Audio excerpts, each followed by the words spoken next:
আমার ছোট পদ্ম বাগানের প্রথম ভিডিওতে ছিল রাজা লোটাসের কথা, একটি মাইক্রো ভ্যারাইটির কথা। আজ দ্বিতীয় নাম্বার মাইক্রো ভ্যারাইটির কথা বলবো, যেটা হচ্ছে লিনট্র্যাক। লিনট্র্যাকও কিন্তু খুব সুন্দর একটি ভ্যারাইটি, সাদা এবং গোলাপি বর্ণের সংমিশ্রণে এবং অসংখ্য ফুল দিতে সক্ষম।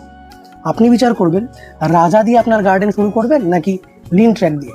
চলুন দেরি না করে ফুলটা দেখে নিই আগে।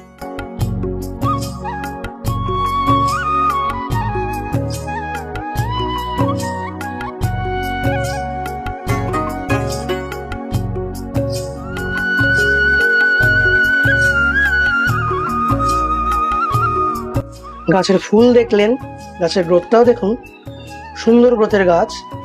1 মাস 12-13 দিনের গাছ হবে। কত সংখ্যক কুড়ি এসছে, মোটামুটি 5টা কুড়ি আছে। শুধুই কি ফুলের সংখ্যা আর গাছের গ্রোথ নাকি, ফুলটার সৌন্দর্য কি কম নাকি?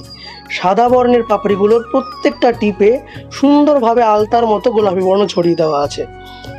মানে একটা অসাধারণ সুন্দর ফুল আপনার ব্যালকানিতে ইজিলি ফুটবে।